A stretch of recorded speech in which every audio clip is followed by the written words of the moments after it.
welcome to the Opus Wealth Style Podcast. I'm your host today, Evan Wall, and I'm here with my good friend Sonie Skogerson. Sonie, how you doing today? I'm good. Thank you for having me on today. I am thrilled that we finally got a chance to be able to do this. This is kind of in our new interviews with successful business owners. Sony's got is it three now? Three. Yep, three Three, franchises. three Budget Blinds franchises doing amazing. We live locally to each other, and so I've always been impressed every time I've met her or seen all of her marketing online.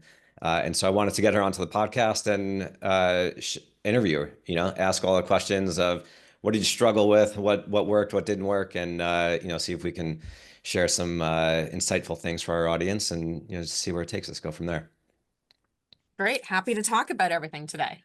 So let's just get started with the basics. Just tell us a little about yourself, your background, and why Budget Blinds of all possible franchises. So I've had a couple franchises now for over 12 years, but prior to franchising, I worked in fashion. I worked in men's fashion in New York City for over Mm, 10 years, fancy. working at wholesale, all the fun glamour stuff. Every fashion girl wants to do that kind of stuff. But if you told me 10 years ago I would have a blind business right now and be selling blinds, I would think you were like drunk. I don't know, crazy. Hmm. So working in fashion, marketing, sales for many years, moved to Bergen County, have a couple kids. You can't be on a plane going to Italy every week. Crazy. As much as fun as that sounds, can't be doing that. So at the time, my partner and I were looking for other businesses, and he started looking into franchising. So we worked with franchise consultants, and it's great because they actually look at where you're at, what you want. Do you want to be traveling? Do you want to have a silent partner? How much money do you want to put up? And that's how we kind of were approached or found out about Budget Blinds. I'd never even heard of it before. We started looking into the franchise, and it's a shop in home concept. So going into someone's house, doing sales, like me coming into your office and saying, okay, the sun is blinding you. You're doing a podcast. Let's get you appropriate blinds, right? Hmm. So basically, that's how we started. We looked at a whole bunch of different businesses, and Budget Blinds really was a really good fit with us. One of the things that really caught my eye, the blinds are great, but they also have a lot of soft treatments, draperies, Roman shades, all the fun soft stuff, right? Which I love, especially coming from a fashion background. So for me, it was a no-brainer. So we purchased two franchises. This was over 10 years ago. And Budget Blinds is a great franchise. So it's a shop at home concept. So you're not going to the store. You can if you want to, but the way we operate is we come to you. So I'm going to match that blue paint color in your room behind you. I'm going to Hmm. look at your windows. I'm going to measure. I'm going to bring everything to you. So it's really easy. And then we have our own install team. So we come, show you a whole bunch of options, give you a quote, and then you get your product within 3 to 5 weeks. So it's a So you great. bought both franchises initially? Yes, we brought both initially, so two together. And at the time, there weren't a lot of owners in New Jersey. Right now, there's hardly any territories left. There's a couple gray ones, but at the time, there was not too many franchise owners. And I want to say, since over 10 years ago, most of those territories have sold. Mm. So there's a lot of resales coming up right now for, new potential business, right? But it's resales versus a gray territory at the time. So, and then only in the past 2 years did I buy a third territory. So So now I have three. business must be good. Yeah, business is good. So can't complain. It's a fun business. I like it. And everybody's always like, Budget Blinds. Why the name Budget Blinds? Five guys started this in California over 25 years ago. And back then, how did you find businesses? You opened a telephone book, right? So you're Yeah. looking through the telephone book. So basically, they're like, well, they couldn't figure out a name with A they wanted, but they said Budget Blinds. They saw like a budget rental car, and they're like, we're going to call it Budget Blinds. And that's how the name was basically started. Long time ago. So I always tell everybody Budget Blinds, we're a budget for every style. Doesn't mean we're cheap blinds. But Yeah. we could do a rental property. We could do commercial property. We do crazy custom drapery, automation, very high end. My specialty is actually working with interior designers and taking care of all of what they need for their clients. But we do everything. So sometimes I joke, like I can be a little bit more bougie than budget, but Hmm. we do everything. It's So nice to be able to hit both. I've got to call the office right now and schedule my install. We got yes, oh good. budgets. We got blinds coming in for my three kids' rooms, and they're beautiful, but we had to make sure that they're not going to cut them in half or color marker on them, which is certainly a possibility. Right. And with budget blinds. So at least you're going to get room darkening now for your kids' rooms, right? And Yeah. no cords. So I think it was a year ago, all the cords went away for child Mhm. safety reasons. So I always tell everybody be careful, like just look out. There's, especially when you buy a house and there's existing window treatments in there, there's a lot of cords hanging everywhere. So it's super dangerous. You got to be careful with the kids. So you're getting nice cordless blinds. Yeah. And then a lot of our private label we have a 5-year no questions asked warranty. So this is something I was talking to Evan about. If your kids get a red Sharpie and color that brand new blind you just got, I said you actually get a new shade one time within 5 years, no questions asked. So it's a great warranty if you have We'll say. I'm kids, pretty sure I'll animals. be calling you at some point in the next 5 years. As soon as I saw you So had 3 kids, I was like, oh, you need the no questions asked warranty. yeah, no Everybody question. does. Yeah, I don't want questions. Yeah, totally. So. So tell me more about the early days because I love the like origin story. Like, you bought two franchises. How tough sledding was it early days? What did you spend most of the time with then relative to now? Oof. Okay. So I always tell everybody buying a business or owning a business is like having your first kid. You're totally panicked. You have absolutely no time. You don't sleep and you're doing 9,000 things and you just don't know what you're doing all the time, right? It's like a Mhm. learning curve, but you're so busy. So, you've got marketing, you've got sales, you've got the books, you've got numbers, everything, right? So I kind of was doing sales and my partner at the time was doing more marketing and behind the scenes, like the books. The first person we hired was an installer because I still don't even know how to use a drill. Not my Mhm. specialty. Like I would say, Mhm. hire to what you don't do well, right? So in the early days, you're trying to figure things out. You have this huge learning curve. I mean, I went to Home Depot and bought blinds 4 times and I couldn't measure and I had no idea what I was doing prior to this business. So it's not easy. So you're on this huge learning curve. You go out to California, and that's where headquarters were at the time. You do training for 2 weeks.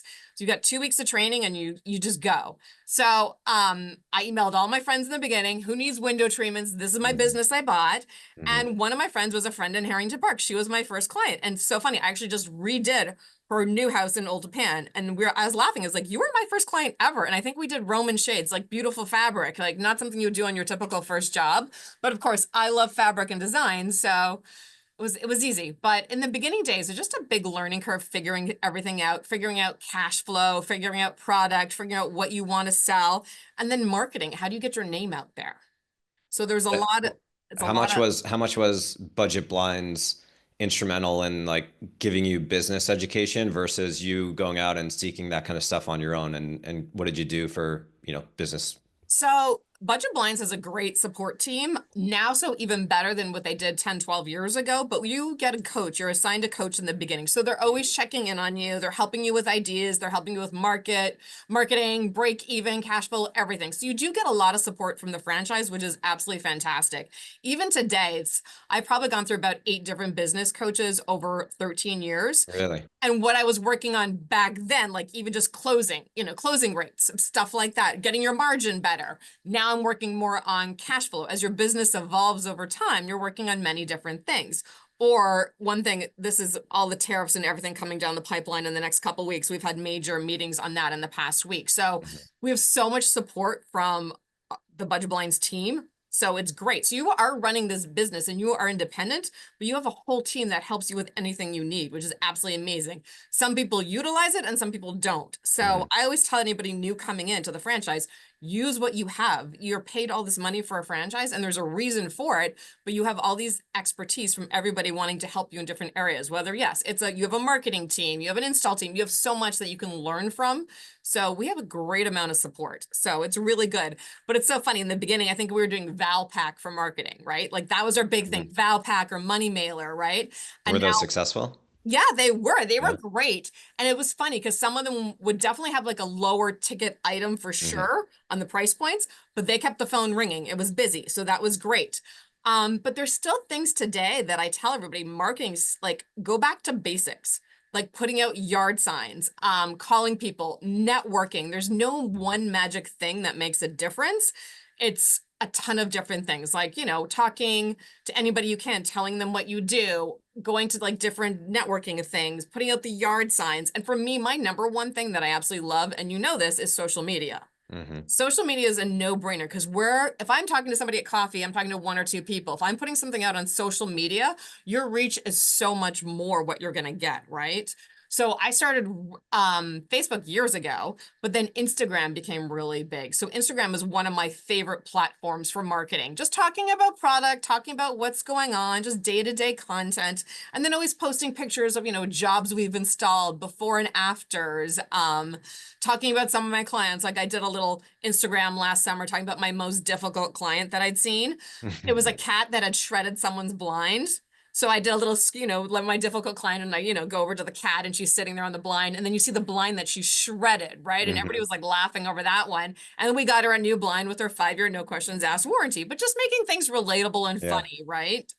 Do you think Instagram, or could you tell like how much Instagram actually drives business, or it's more because you like it and you think like it's great to get the word out? I mean, we know exactly where leads are coming in from. And most Yeah. people, like when you call in, I want to be like, how'd you find us? And they'll be like, Hmm. oh, Sony on Instagram, Facebook, I Googled you. So we always know where the leads are coming in from. And if we don't, when that salesperson goes into the client's home, we're asking again. So they Yeah. might be say like, I Googled you, but then we'll find out, oh, so-and-so heard that, we did the neighbor down the street, or we saw the wrapped van. So, Hmm.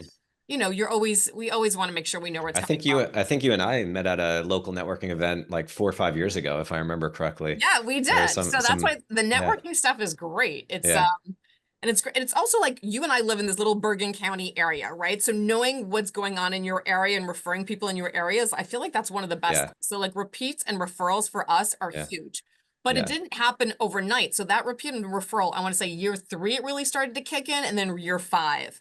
And then even talking to a couple owners this past couple months, January and February are typically a little bit slower. For us, they were very busy, but we have a really big repeat and referral. So anybody new coming in, they're like, oh, the phone's not ringing as much. I'm like, because you don't have the repeat or referral. You have to consistently work at that and work it over time. And then you had COVID, and COVID, guess what everybody wanted to do? Decorate their house, right? So guess our business was crazy busy during COVID because Mm, everybody was staring at their window treatments, being like, I want new window treatments, right? yeah. So it was a great time, but that was just a crazy time. Like, I don't know if we'll ever have that kind of, experience again, but then things go back to normal and they level out. So you got to get back to that. Okay, let's get back to basics. Let's get back to your regular marketing. It's not the crazy phone ringing where everybody was at home again. So you always have to be working on your marketing. I always try different things. I love that. I think that's so critical. That's also what I say to newer advisors in my business is you never know what will lead to success. So you Yep. got to try everything, and like a random networking event, leads to a long-term relationship, which I've got to give you credit. The reason I'm on this podcast, one of the main reasons is because how many years ago was it now? 3 or 4 years ago, we were getting coffee and Sony was just telling me how great Instagram was and I need to do it. And long story short, compliance still doesn't allow me to do Instagram, but here I am, at least recording podcasts, goes on LinkedIn, and you can find our podcast elsewhere. So it's all because of you. So I appreciate that. No, I that's great. And I love hearing that. I think that's the one of the best things. And I tell everybody that all the time, especially any kind of business. The best way you can get in front of people is doing any kind of social media like this. So I want to talk more about referrals in a moment because that's very relatable to me, and I would imagine most business owners. But you also mentioned what'd you say, 8 different business coaches over the years or something like that. Yep. I also have business coaches. It's a big part of our agency. That culture is just like you should always have a coach. So I want to dive in deeper there. Tell me more about why you sought out coaches in the first place, how you pick one over the other, and maybe what are some of like the big lessons that you've taken away from them over the years. So usually a coach is assigned to you based on like where you are. So I think in the beginning I was assigned this one coach, Josh. He was great, but I So it's kept from budget blinds, Budget like Blinds okay, assigns them. Like they got have it. like an onboarding coach for 3 months, and then you get shifted over to somebody who's got more experience, right? Mm, So in the beginning, I wanted to be the drapery specialist. I love fabrics, but guess what? I did not know how to get anything up on the wall, the logistics. So I actually started harassing one of the drapery coaches. And after a while, she just called me. She's like, okay, I'm officially your coach all the time because you and I talk all the time, right? mhm. So I literally sought it out though. I was like, I want to be really good at this. So I'm going to talk to the person who knows this best. So that was Sherry in our organization. She still is the drapery guru. But basically, I worked with her for a couple years, and not just drapery. We worked on like closing ratios, anything we needed to work on the business, right?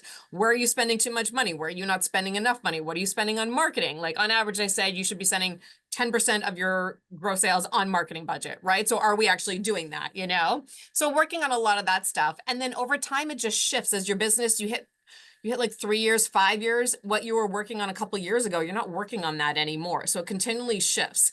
And Budget Blinds has gotten really good in the past couple years. Now they have, I think they have 5 coaches. Like, so we have one for, I think it's like the Northeast. And then she has a coach as well, but they have meetings all the time. They're always doing trainings. So as I said, like we had some from all about the tariff stuff coming down the pipeline in the next couple weeks. We had 4 of those this week, but they'll do one about once a month and it'll be specialized. One might be on installations, one might be on marketing and what is the best way to market. So they'll actually bring on people, say like me or somebody else, to talk about what has worked in the past. Hmm. You know, especially for new owners coming in, it's great to have that support. So we're always having so even we had our annual convention 2 weeks ago in Vegas. So they had a couple really good breakouts and they brought in 3 different really successful owners and they talked about growth. So Hmm. very different businesses. I think one did over $5 million a year, had 8 territories. Another one maybe did $2 million a year, had 1 territory. And then one I think was like, 12 territories over $10 million a year. So different growth and different businesses, how they were running them, but they just talked about growth and the different things they did in their business. So it didn't matter if you were a brand new owner 1 year in or a month in, or someone like me who's been in 13 years, there was always nuggets you can get from that. So I love all that. And I love the coaching. And I think it's really important for most businesses. So it just depends though. My whole thing is like, if you buy into a franchise, drink the Kool-Aid. Like you bought Yeah. into Oh, yeah. this, so play Hmm. along and go with all, get as much knowledge as you can. So we're very lucky with what, all the coaching we have. And I believe in all that. I think it's great. The other thing we're really lucky is a lot of the owners around us, like one of my neighboring franchises has been in business for over 22 years. His name is Sal Militello and he owns Mawa, Kinnelon, and Wayne, right? He's fantastic. He knows everything. So in the beginning, when I bought this business and I had questions and I couldn't get a hold of my coach, I would call Sal. So Hmm. I would say you reach out to your neighboring franchises and people are like, well, aren't they your competitor? I'm like, no, we're all become a family. We're all friends. We all take care of each other. We stay in our zones, but we all like, we become friends and help each other. So say you need like another install truck and you're down a truck, you can always reach out to your neighbor. So you've got to be able to help each other and be a team. So that's one thing I think is really nice with this franchise is everybody gets along really well, especially in our area. We're all Yeah. friends. And we actually do a breakfast meeting once a month just to get together because also being an entrepreneur or being on your own, it can be lonely Hmm. at the top. Hmm. Hmm. It's nice to have other peers to talk to. So we Yeah. do that as well. I mean, you must see like same thing, like you need to talk to other people and other mentors as well. It's yeah, it's crucial. I mean, one of the best things, so I've been at the same firm for my whole career, so for 17 years, and there's so many, like some of the top people in the industry are in my office that I can just call, I can email, like at any point, and they'll pick up the phone, they'll take the time. Yeah. People who are in the Hall of Fame, just like I look up to them immensely and say like, oh my God, like, and that by the way, that when I first started 17 years ago, that's what drove me so hard to stay in the business. Back then, I didn't have like kids to drive my purpose. And so back then it was, oh my God, look at these people. They are like, they live incredible lives. They're super successful. They're great family, moral values. They're always, going on vacations, make a great income, and they're having a huge impact in their communities. I want to be like that. I want to be like them.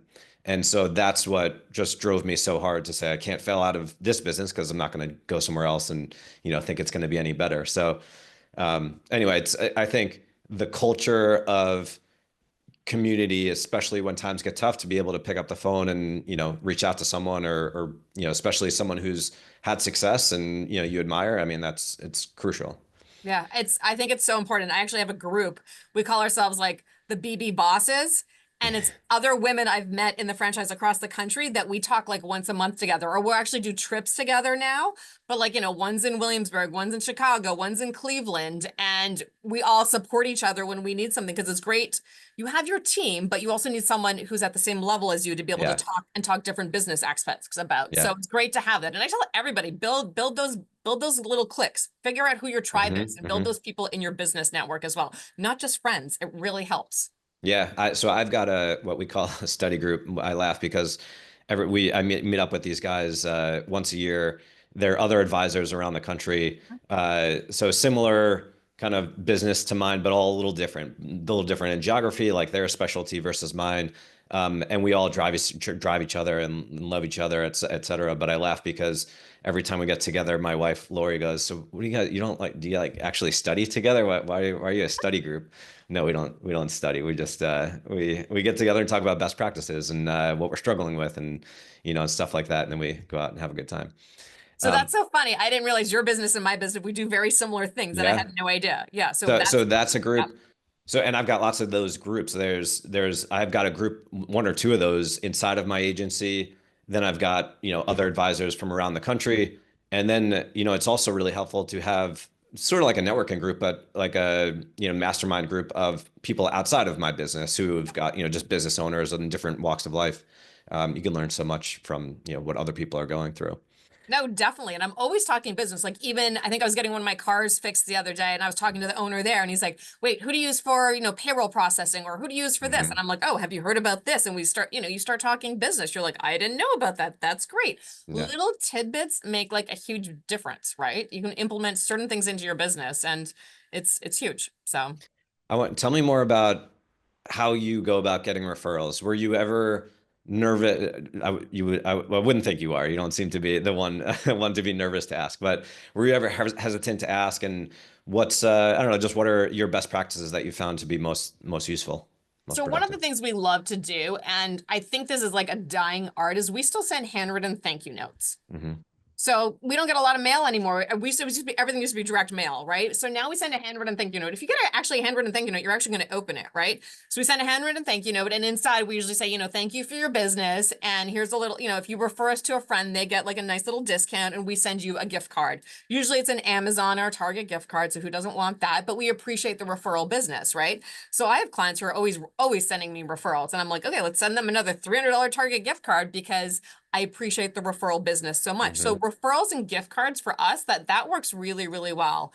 And we just appreciate it. And the little handwritten thank you note, like those are little things I say, you go back to basics and the little teeny tiny things that you don't think matter, they actually do. So that's a really good thing for us. Trying to think what else we do for the referrals right now. So that's a big one. And just for me talking to everybody.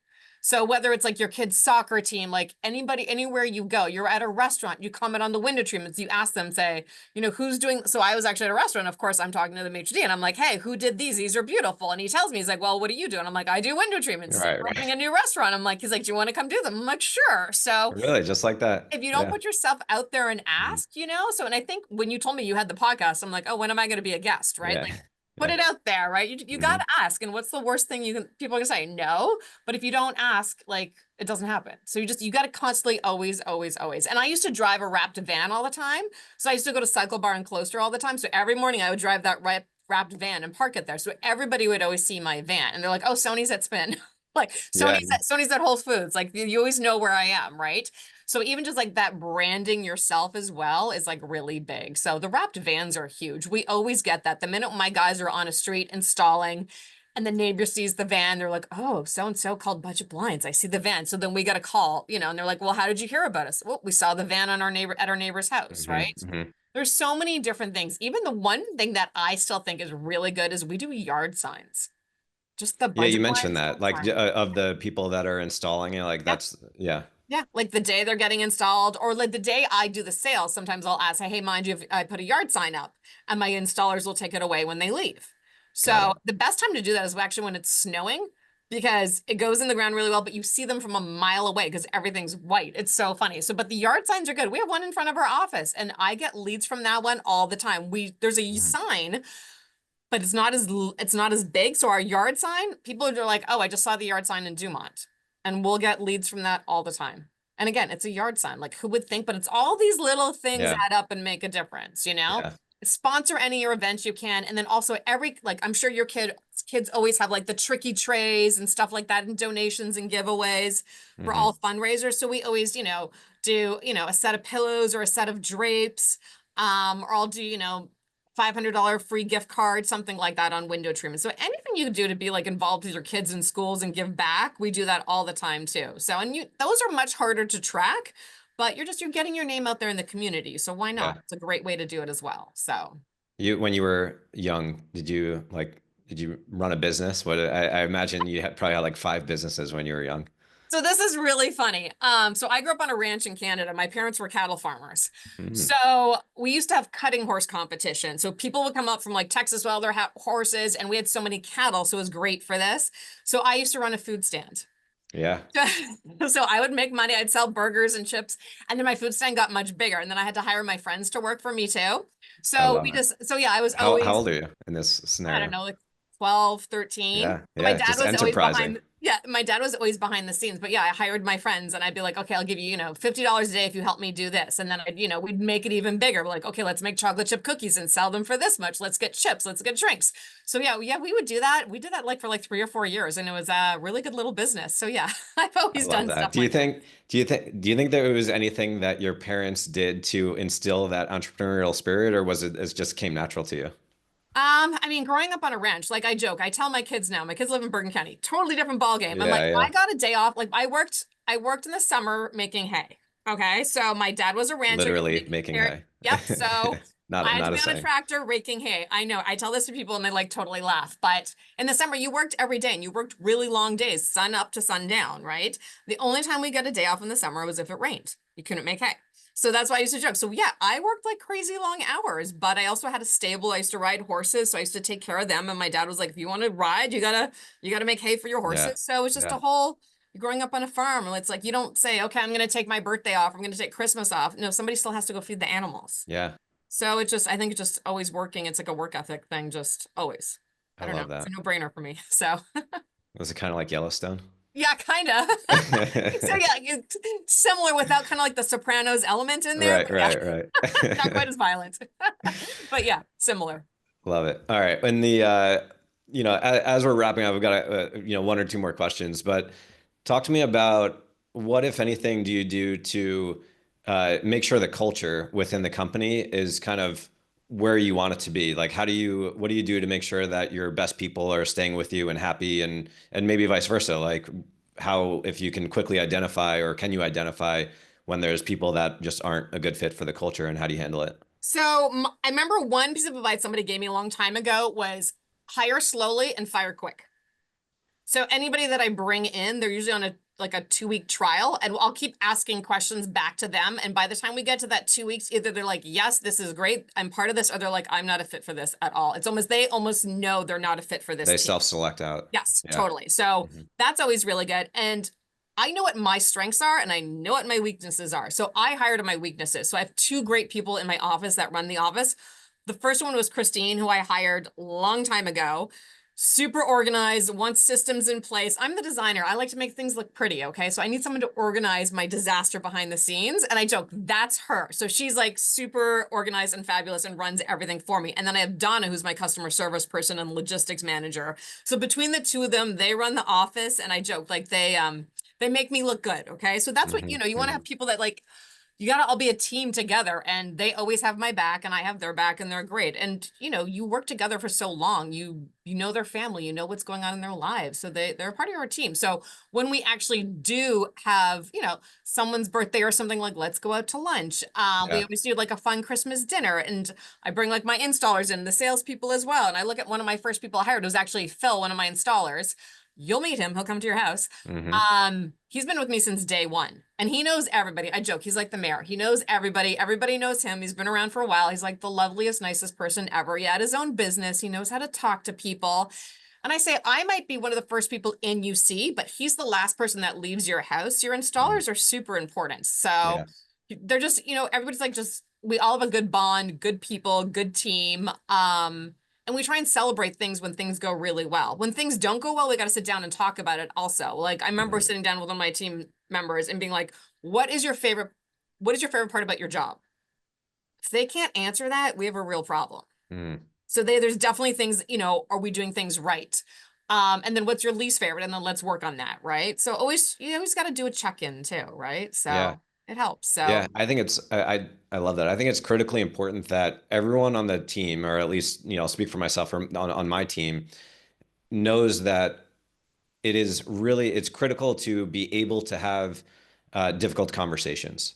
Yeah. And so if I'm providing constructive feedback or criticism, et cetera, it's not because it's nothing personal or anything like that. It's because every client interaction, whether it's an email, a phone call, whatever the case may be, that's a possible, could go great for client experience, could go the wrong way for client experience. And so I think setting that culture and mutual understanding of we're all like, what is the mutual vision and what is our mission is critically important. And just be able to, if you can't, if you have people on your team that get defensive when you try to like give them feedback, Yep. for at least for me, that's not going to be a good fit, and probably the case for most people. One of the best books I read on this was Good to Great by Jim Collins, Rohns. I forget, for Okay. maybe Jim Rohn. Good to Great. Highly, highly recommend it. All about just getting the right people on the buses, as you talked about, like getting the Yes. right people on your team. I Yes. thought it was excellent. No, So it's so important. And then celebrating as a team when you do have big yeah. wins. So we actually just won franchise of the year. Had no idea. It was a total Oh, surprise. So congratulations. That's thank you. awesome. How many So franchises are there? like just over, I think over like just under 1,500. Oh my God. And Yeah. you franchise of the year. Yeah. Congratulations. That's Thanks. So that amazing. was, I know, a little surprise. So I need to take my team out and celebrate. So we're trying to figure out what we want to do, where we want to go. So yeah. So we need to go celebrate that You gonna because go I'm somewhere like, big? What are you doing? What are you I thinking? mean, yeah, let's fly everybody to Miami. No, just kidding. Yeah. No, we'll go do something fun, but we need to, it takes a little time to set it up with everybody in like 20 different directions. Cause we have a team of Yeah. 8 right now. So there's quite a Yeah. few of us. So Yeah. yeah, so Love it's it. fun. But yeah, it's you have to celebrate the wins as well and just take time to do that. I think that's really important. Yeah. So Absolutely. yeah, because we won it, but I'm like, I'm nothing without all of them Yep. helping me. Like I can't install to save my life. So thank God for my install team. Christina and Donna keep me organized. And then I have a great sales team as well. They're fantastic. So yeah, a Love good it. team. Well, Yeah. as we're finishing up here, anything you want to share with our audience? Obviously, let everyone know how they can get in touch with you, but just in general, as it relates to building a business through franchises or not, anything care to leave our audience with? So I would say you need to do something you love, right? Yeah. But there's also a lot of the what you love, there's also a lot of the work that you have to do that you don't love, right? So Hmm. it's never perfect, right? Find one thing you like to do. Like I love designing and talking to people on social media. There's so much more that goes into this business that I do behind the scenes. But if you can find something that you really like to do, keep doing it. I don't know, Budget Blinds has been a great business. Super fun. Again, as you said, Sony, you're going to own a blinds business. I'm like, what? There's so many Hmm. different elements and depth to it. And then also just creating it, like it could be one person, it could be a team of 20. You can do whatever you want with it, right? And I think that's the thing about being an entrepreneur. Figure Yeah. out what you want, figure out what you want to do, what's important to you, and build from that, right? So, Love it. yeah. Love it. Any questions for me before we finish Okay, up? I do. I actually have a couple of questions for you. Okay, so Yeah. you've been doing what you're doing for a long time. Somebody new comes to you. What are the top 3 things you need to tell them to do, get their finances, everything in life? Like, if you had 3 things to say, what would it be? Um, so obviously every situation is unique, but like just as it relates to like fundamental pieces of Yeah. Like, finances. doesn't matter if So you're 18, you're married with kids, or you're 55. Like, yeah. basics. So the biggest things, obviously make sure there's no bad debt. That would be typically credit card debt. Any high interest debt is really what that means. So typically mortgage, student loans is not considered bad debt. That's fine. You just want to make sure that the monthly payments are not too big of a percentage of your, total either income or living expenses. Next, after, there's no bad debt, then you want to, and too many people don't do a good enough job of this. You want to be able to really track and understand how much are you actually saving and actually spending over any specific period of time, whether it's last month, 3 months, 6 months, a year. Almost nobody. So it's not just, I've come across it from time to time. It's like almost no one can tell me with a high degree of confidence how much they saved last 3 months, 6 months, a year, et cetera. There's a whole host of reasons why that is. And, I'm not going to get into it right now, but there are plenty of tools to track your finances. And what we do is help our clients set up a structure so that they're actually incentivized or prioritizing saving first as opposed to spending first and saving whatever's left. So that's two. So bad debt, get rid of bad debt, make sure you're saving appropriately. We try to have a goal of for our clients to save at least 15 to 20% of gross income. So income before taxes is a good number. And then, a lot of our clients are in the phase of they already bought, they're about to buy their first home, they're about to buy, a second home. And so try to keep, when you're thinking of, all right, how much home can I afford? Try to keep the mortgage payment, you could think of it monthly or annual, and you divide it by 12 or not, uh, below, like pretty much below 15% of gross income again. So total monthly mortgage payment times 12 is that 15% or below total annual household gross income. So if there's two incomes in the household, both of them including bonuses and everything before taxes. If it's 20%, all right, now it's a little on the high end, but at least if maybe the first year or two will be a little tight and I feel confident that my income will grow in the future, okay. But that's kind of like the threshold. I usually don't have to tell people to, that 10% because nobody spends that little on their housing, at least not in this part of the country. No. And then beyond that, it's all about balance and diversification. In fact, I would say like tackling things in order of priority. So one mistake that I see all the time is people will come to me with big 401k balances, whether it's in one 401k or multiple 401ks, and they've got nothing else, maybe even some credit card debt. And so what's happening there is they're foregoing all the things that they will need to handle between now and retirement for the benefit of their retirement. So great, you got a head start on retirement, but now we're having to go into credit card debt because we don't have enough money in liquid and available savings. And so there needs to be a balance between how much are you saving, be a good saver, but now it's how much should we save into things that we don't have access to for the long term. That would be like retirement accounts, real estate, things like that, even business interests, like private business investments typically aren't too liquid. And then balance that with, all right, how much is in savings, non-retirement investments, insurance, things that are actually available to you. One good best practice here is if you have significant amount of equity in your home, go talk to your bank about opening up a home equity line of credit, even if you don't need it. In fact, it's a best practice to open it before you need it. Because if You it, told me that. You gave me that piece of advice. yeah, That was a good piece of advice. even so, it costs you nothing to do. Maybe it costs you $100 or something like that. Um, and so you get it open, you have a checkbook, cost you nothing. Worst case scenario, you use it, it's going to be a better interest rate than putting it on your credit cards. It's there for you. And so that's just, again, it's just all about creating liquidity, access to cash, and balancing, where is your money going? So there's plenty of other things, but I would say those are the big ones.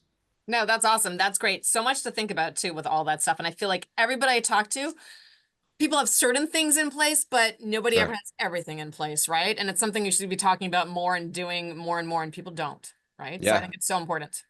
I'm going to be, I'm working on it right now, but I'm going to be launching like a webinar series over the next, I guess the rest of the year with a few different professionals. So property and casualty broker, an accountant, executive coach, a trust estate attorney. And we're just like a quick 30-minute thing. And we're each going to talk for 10, 15 minutes, open it up to Q&A, and just open it up to whoever is interested. So anyway, just some other marketing thing That's that we're amazing. I trying. think that's Yeah, great. We need more and more information like that. And everybody gets so busy in their everyday life, we forget to sit back and plan this stuff and take care of it, right? This is what we should be focusing on the most, right? sometimes people just need a little nudge, a little Yes. little introduction. Evan's Yeah, great. Go talk to Evan. exactly. So Yeah. perfect.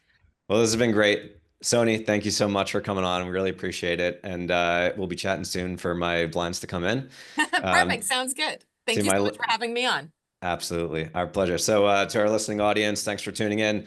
Please like and subscribe if you're enjoying the conversation, and we'll see you next time. Have a good one.